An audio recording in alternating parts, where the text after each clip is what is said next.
we are sexualizing our children at a much younger age than has ever happened before in American culture.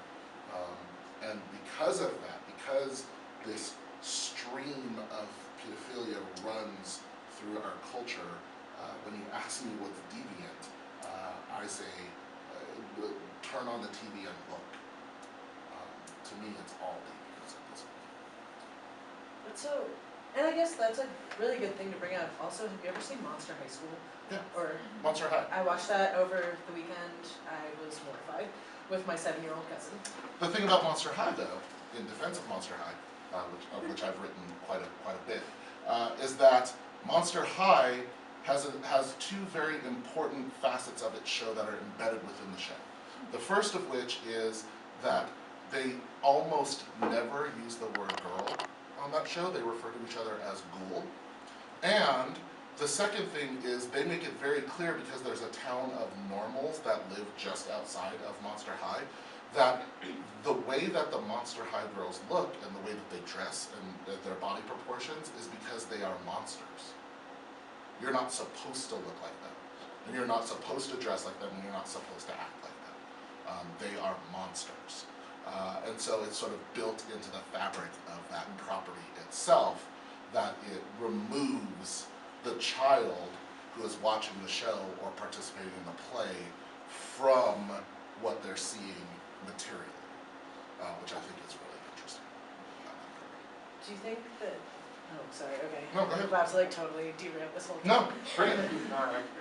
Do you think that that is actually a thing that at the developmental age of the people watching it, that they can make that separation? Well, like I said, I have a 10-year-old, and she watches it on a pretty regular basis and is able to make that distinction, and has been for like 2 years. So,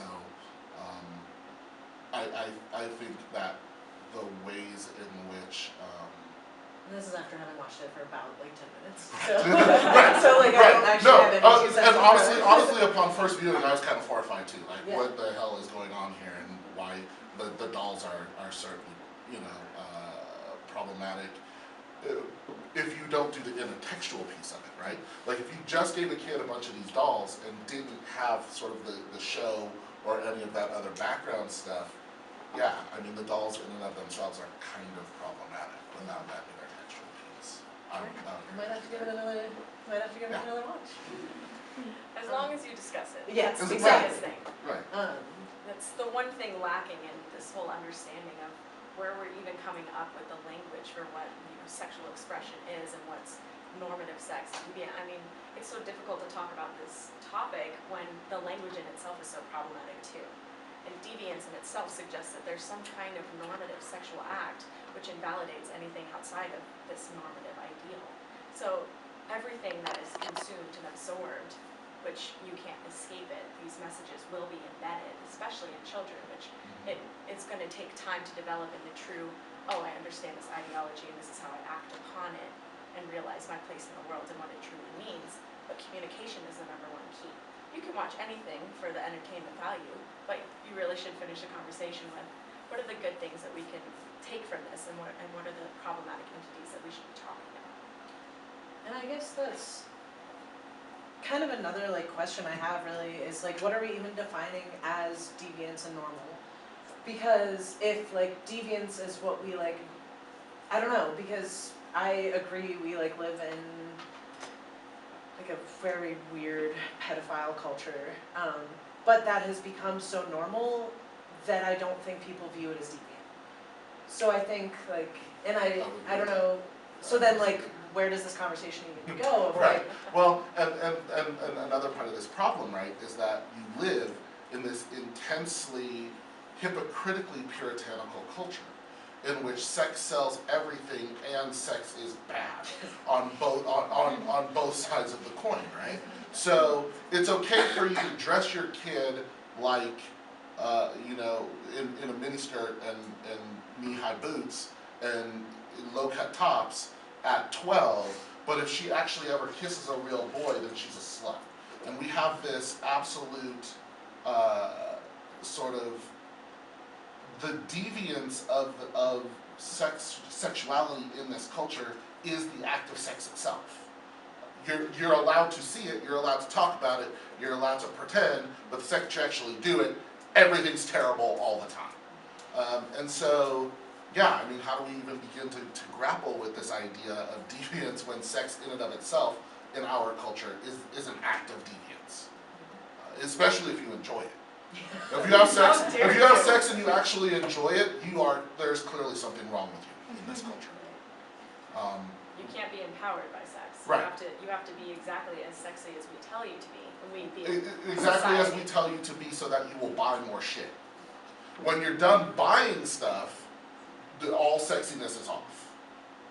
Like actual human-to-human contact sexiness is not the kind of sexiness that's okay in this culture, just the kind that sells you products. Which is why virgins in themselves are being super sexualized right now, and that comes with its strings as well. So looking at Jessica Valenti's work in her article in the book she co-wrote, Yes Means Yes, this article is Purely Rape, is the title of it, and it's talking about how this virgin idea is so pure and so innocent, but at the same time so sexy, because she's young and she's white and she's thin.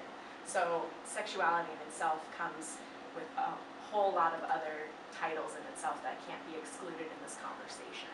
So not only are we looking at the way that we sexualize virgins and then we create this virgin-whore dichotomy, but how does race play a part into this as well as sexual orientation? Okay. So when we say what's deviant, the answer is, I don't know. And that's why I think I do think heterosexuality plays a huge role in looking at deviancy. I think if you're not heterosexual, you're not white, and you're not playing into very strict gender roles, you're portrayed as deviant. So I don't think you're actually deviant, obviously, good God, but the way the media, namely television and movies portray you is as extremely deviant. But it depends. It depends on what that's in service to. For example, lesbians are allowed to be lesbians as long as dudes find them sexy. And as long as they're consistently being asked in the television show if they can be in a threesome. Exactly. So there's a certain level at which deviancy is not deviancy if it's in service to, again, pushing back towards the hegemonic structure. Exactly. So through that male gaze, is it only allowed to be not deviant? Right. So I promised people would be able to ask questions, so I'm going to do that now. Yes. It's going for a while. No, it's really good. So I just want to double check. I think Jasmine, if you wanted to ask one of your questions here. Yeah, well, when you guys were just talking about, that virgin-whore dichotomy, we had this, conversation in class the other day. What about, those pop stars who, own their sexuality? Are they doing a disservice, to girls? I'm talking about, those pop stars who are, very, really sexy, super, but there's that choice behind it.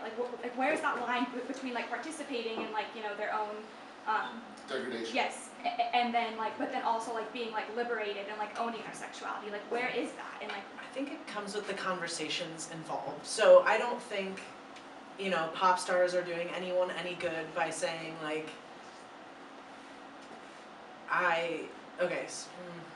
by saying I can wear no clothing and I'm empowered by this, without then saying my body is my choice. No matter what I'm wearing, no matter what my behavior is, I'm not inviting abuse, assault, harassment, whatever that might look like. So I think it has to come with those conversations, and it can't just be I'm doing this because I want to. It has to be a larger conversation of the dynamics and of what,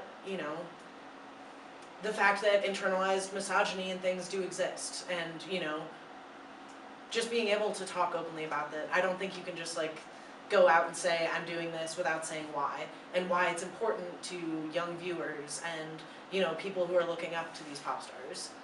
And what about women of color who are to begin with over sexualized as it is?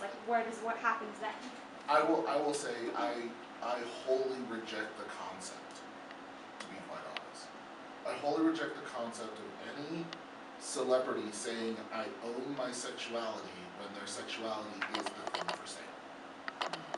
I reject it conceptually. I think at any point that there's no such thing as outside of culture. You cannot pretend that you owning your sexuality when you are in a public